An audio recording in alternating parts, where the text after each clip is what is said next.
So these are things that happen automatically, right? And so we know that but the one thing that we can do that your autonomic nervous system controls is your breath. And your breath changes. So when you're when you're out there like playing soccer, what happens to your breath? What happens? It gets fast. It gets fast. What else? It's hard to- It gets hard to breathe, right? Because you're like going all out. And so what happens is your body, it reacts two different ways. The autonomic nervous system branches out into parasympathetic and then sympathetic. What's the difference between the two? Para. Right? What is it?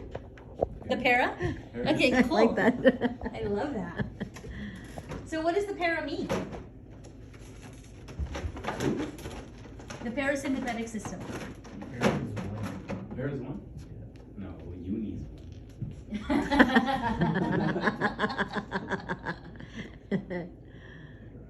Sympathetic. Your body is always, so this is really funny because in all my, because so a little bit, you want to know a little bit about me, like why am I talking about this? Because I'm a certified yoga teacher. I've been since 2017.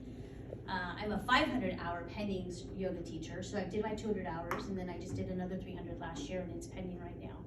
So that gives me 500 hours of yoga teacher training. And part of the yoga practice is what we call pranayama, meditation, the asana, which is the body movements. And there's actually 8 limbs to yoga. And the 2 areas that I like to focus on are meditation and breath work. I also do the asanas and the body movements, but you can tell that's not my thing. But I mostly focus on the breath work and the meditation piece. But the difference between these 2 things, through all my studying beyond yoga, I've always been taught like it's one or the other. Parasympathetic or sympathetic. But the truth is, it's not one or the other, it's both. They're both running at the same time. But one has, you want a specific tone for certain things that you do. So typically parasympathetic is rest, digest, recovery, relaxation. But when your sympathetic system is, when you have a higher sympathetic tone, or there's more of a sympathetic system running through your body, what is that? Fight, flight, or freeze. I'm gonna put an X through freeze because you guys definitely don't do that. Or maybe you do. Have you ever been out on the field and all of a sudden you don't know what you're doing and you freak out? Have you ever had that happen to you? Mr. Elite over there, it never happens to him. Have you Has it seen ever happened to you? it happen to some of your players, the other players on the field? Well, yeah. It's like when you go for like a ball and you just like go, you just stop and you're like, what are you doing? It's like, what are you doing? Yeah, that's the freeze. That's when there's too much of a sympathetic tone. So you have both. You want both. So the sympathetic system, that's the part like you're breathing faster, you're going, it's that fight, flight, or fight. And you guys are probably in your fight. This is what you're triggering.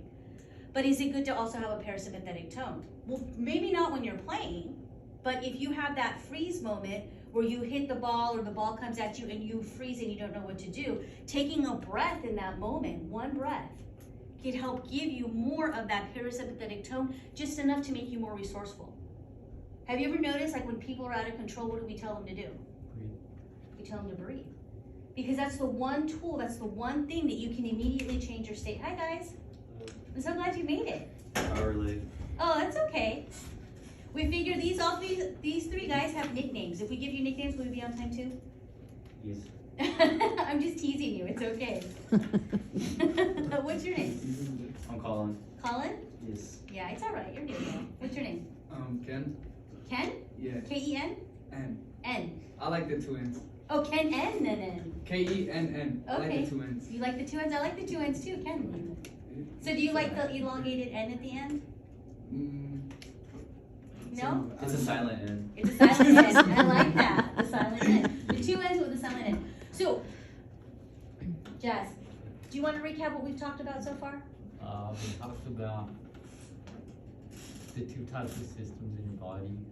One is, there's one type of system in your body that branches out, sympathetic and parasympathetic.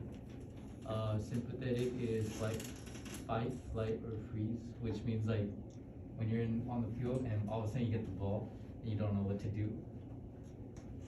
And then But also, wait a minute, it's freeze, and it actually, you trigger these 3 responses, right? But what, like, when Justin's tuned in and he's focused, right? That's more of a fight type of, right? He's got both tones going on.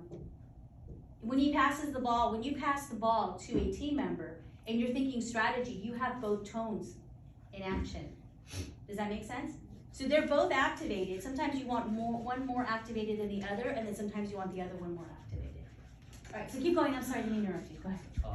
so that, and we talked about sometimes when you get the ball and like you're in the sim or like freeze zone, if you breathe, like take one breath, then you'll allow your body to, I think, do parasympathetic, and then you'll be able to see.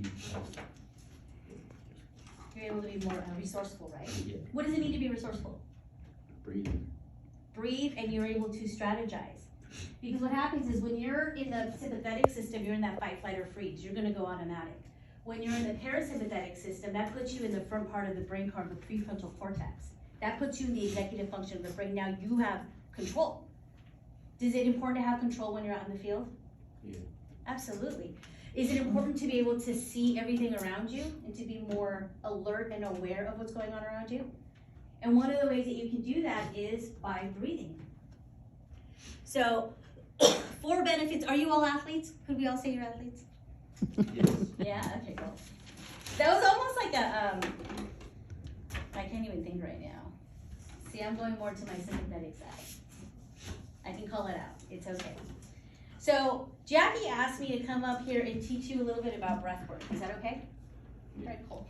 And so, the reason I'm sharing this with you, I usually teach it to help people handle their anxiety, to handle their stress, but there's also benefits to the athlete. So how many of you think you would benefit from greater lung capacity? Would you benefit from that? I love it, look at, they're raising their hands, I love this.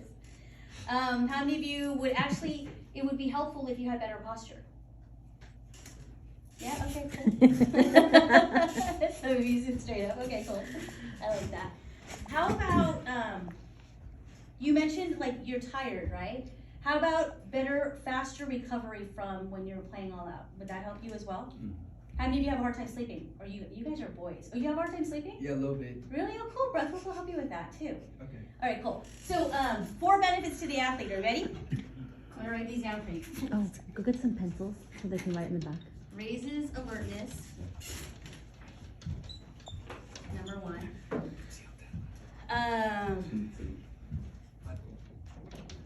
Improves posture.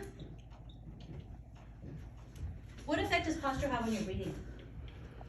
Like, I don't know. I love that. You're touching your ribs. I don't know what it's called though. These are your ribs, your diaphragm, right? something like that. It's collapsed.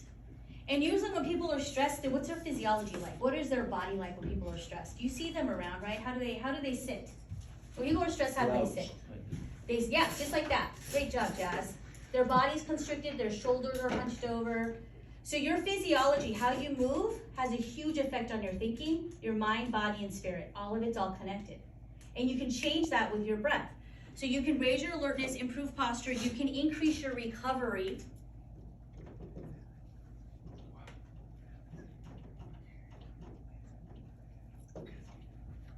And the last one is, this is really important.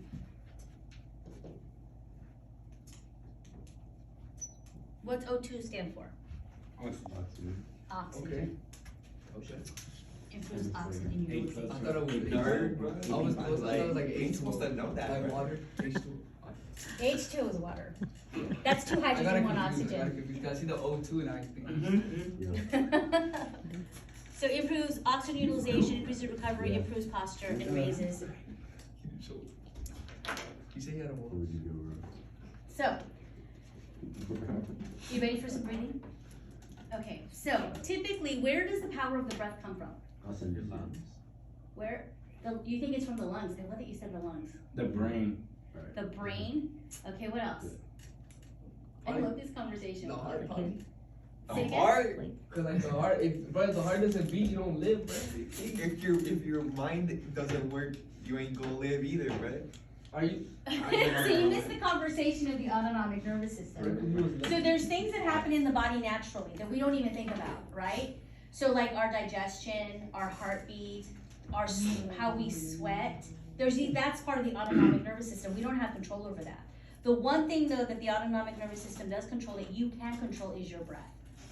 So your breath can affect all of your physiology. Affect your ability to think. It can affect your heart rate variability, which is more advanced, and we'll talk about that another time if you all want me to talk to you about breath work again. And so I'm gonna teach, there's a number of breathing techniques out there, right? And there's one to activate you that I wanna teach, and then there's a second one where I want to teach you how to relax. Is it important to relax? Yes. Absolutely. Is it important though to be able to like wake yourself up and be more alert? Yeah. So like have you ever been bored in class? Yeah. Yeah. I don't do this breathing technique when you're in class because it will be distracting. But I can teach you a breathing technique that will help you activate and help you stay more alert in class. Would that be helpful? Absolutely. So the first breathing technique we're going to learn though is called Durga breath in the yoga tradition. It's also called 3-part breath. It's called diaphragmatic breath. Those are all the different names that they go by. And breathing techniques these days have been like, there's a lot of hype around there. Have you guys ever heard of the Iceman?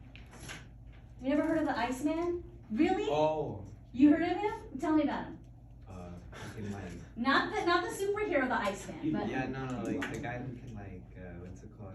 He can like survive in like really cold water, basically. And like he can climb like Everest with like a speedo or something. yeah, this guy is like, he's like, all because he can control his breath. He uses what is called Tumo breathing, I think is his breathing technique that he teaches. And it's a type of breathing technique that actually it completely changes your physiology. But they did studies with him where they would inject him with like bacteria and he wouldn't get sick. It's like crazy. You gotta read his book. It's pretty amazing. And there's videos on this guy. But I wanna teach you a diaphragmatic breath, taking a full breath. The reason for the diaphragmatic breath for you is because it's gonna help you recover. It's gonna help you recover faster. It's gonna help your body rest, and it will also increase your lung capacity. But you gotta practice. So first I'm gonna teach you the diaphragmatic breath, and then we're gonna do it as a challenge, because I'm gonna add another element to it where you can work out your body at the same time. How many of you want a 2 for 1? Yeah, a 2 for 1. I want a 2 for 1 too. Okay, cool. So the power of the breath comes from where? The diaphragm, thank you, the belly, right? So, and where do you want to inhale from? Your nose or your mouth? Nose. Dang, you guys are smart, you already know all this. And then when I breathe in through my nose, what do I do? Breathe out through your mouth. Well, you want to breathe out through your nose and breathe in through your nose. Your natural breathing pattern. When you're out in the field and you're doing your stuff, that's different. We're teaching the diaphragmatic breath as a relaxation point of view, as a tool to help you expand your lung capacity and also to control your emotions. It helps you self-regulate. There's all these benefits just by learning how to breathe properly. So proper breath work is breathing in and out of the nose. Now, a full diaphragmatic breath, though, everybody put your hands on your belly. So I want you to sit, all of you sit up straight. Put your feet flat on the ground. Yeah, you put your hands on, I want you to put your hands on your belly. Now, before we do that, I want you to inhale your shoulders up high to the sky. Exhale and hug the shoulder blades so they're flat on the back. And then allow the chest to open up, and I just want you to hold back. That's proper alignment for your shoulders and your breath. There, you got that? Okay, put your hands on your belly. Awesome. Now, the first part of the breath is I want you to inhale through the nose and expand the belly. Just the belly. Like, push the belly button out. And then exhale, bringing the belly button towards the spine.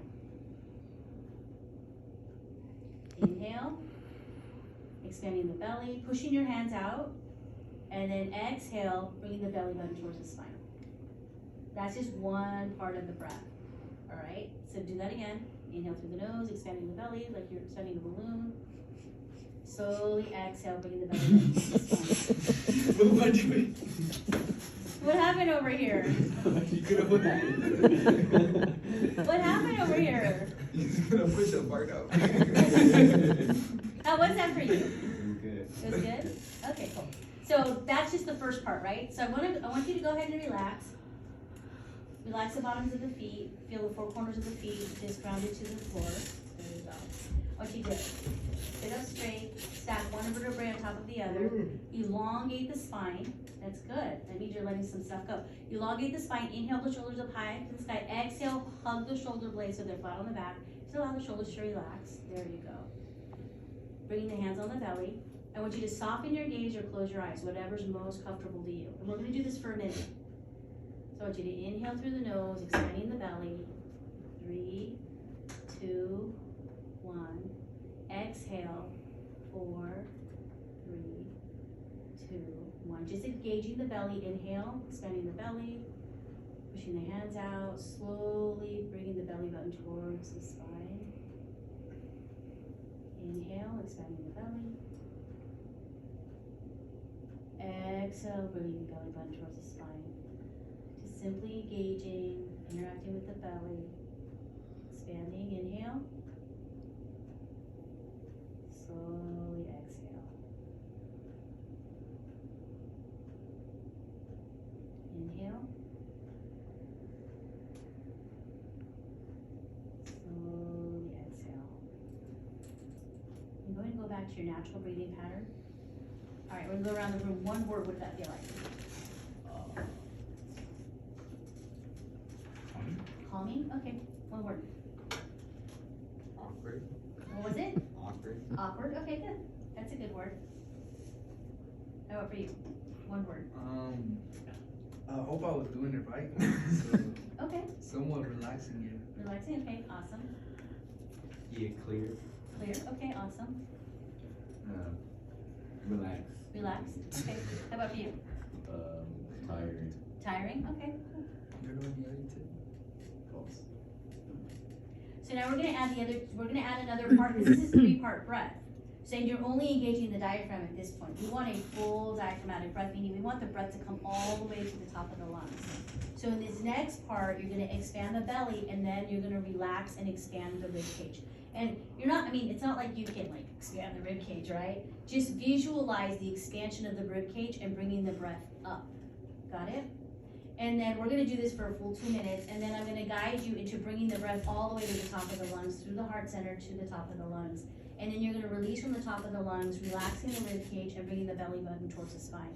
So there's a practice of taking a full breath, expanding the belly, expanding the rib cage, bringing the breath all the way heart center to the top of the lungs, and then slowly exhale, releasing from the top of the lungs. Relaxing the rib cage, and then bringing the belly button towards the spine. Are you ready? I know, right? Jeez, look at you guys. That's good. See, breathing allows you to release, it allows you to detoxify. There's a lot of cleansing that comes out of breathing. Did you know that there's people that actually, there's a very, very small population called breatharians? Do you know what that means? People that breathe. Yeah, but what do they eat? No. They don't eat, they just breathe. No way. Yeah, wait. Okay. I don't recommend that. I'm not telling you guys to do that. I'm just telling you that 80% of our nutrients come from our breath. So we're literally starting to breathe. Can you imagine if you had a more efficient breathing? What it would do? Look at you. You're like starving for breath right now. Your body's all like, give me more air. Give me more air. All right, so you ready? Let's do this again. So sitting up straight, feet flat on the ground. Just lengthen the spine. Visualize the lengthening of the spine, stacking one vertebrae on top of the other. Bring your hands on your belly. Inhale the shoulders up high so they're towards your ears. Exhale and hug the shoulder blades so they're flat on the back. There you go. Soften your gaze. Bring your chin up, lift your chin up slightly. That opens up the throat. Soften the gaze or close your eyes.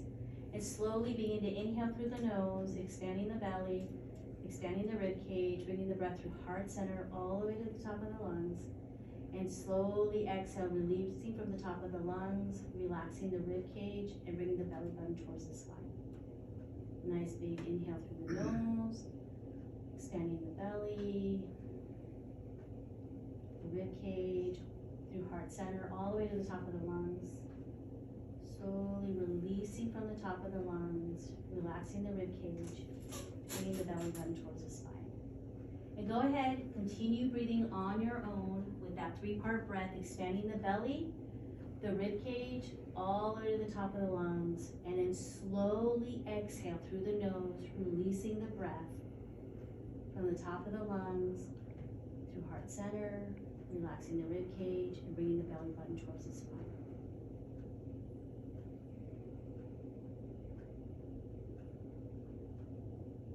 tuning your attention to your breath. Notice if your mind starts to wander, bring your attention back to your breath. Feeling that expansion in the belly, the rib cage, through heart center, all the way to the top of the lungs. Slowly releasing from the top of the lungs, relaxing the rib cage, bringing the belly button towards the spine. So you want like this breath to breathe you, with this wave of expanding the belly, the rib cage, through heart center, the top of the lungs, and just relaxing, letting it all go.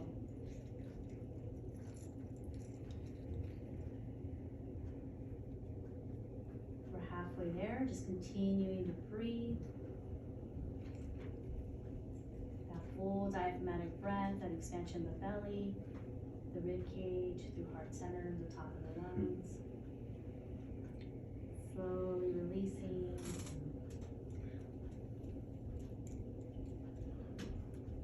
And then go ahead and return to your natural breath. Okay, what was that like for you? It was good. It was good? Okay, how about for you? I think it was just the same. It was the same? What was the same? Awkward. Awkward for you? Okay, how about for you? For me, Mhm. calming until Papa decided to be a little funny. It's okay. How about for you? Yeah, it was more calm.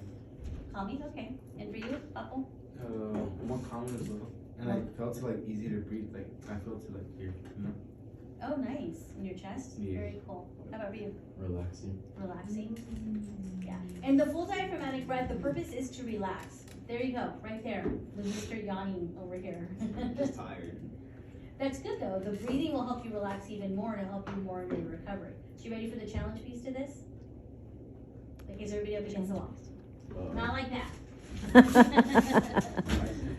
So that looks way too familiar to you. So everybody put your back up against the wall. Everybody against the wall. The wall is facing over here. What is it? What do you guys call this? Like wall sits, or what do you call it? Exactly. So put your feet out, like 2 feet out in front of the wall. Make sure that your knees are right above your ankles, and your thighs are parallel to the ground. A Right? little lower, Gilberto. Are you guys there? Are you comfortable? No. You're no good because you're working your body. Try it Okay. again. A little All lower. right. You're not sitting yet. There you go. He's slipping. Okay, good. So now what I want, and your back is up against the wall. So this is gonna help you with your posture. Put your shoulders back. Remember, like your shoulder blades to the bottom. I thought you guys were all athletes. Orale. Look at this guy in the middle. He's doing good. And my back hung up there. Okay, your shoulders back towards the wall. Remember, hug your shoulder blades to the flat on the back. It opens up the chest. It opens up the lungs. There you I go. don't like this. You want your knees above your ankles, so bring your knees together. There you go. Where we playing 3? Okay, so you're challenged by it now, yeah? Okay, you want your feet to be like hip distance apart. You don't want them out like this. You want them hip distance apart. You want the knees above the ankles. There you go, the thighs parallel to the ground. Okay, now we're gonna go to the breathing exercise. Put your hands on your belly. You can keep your head where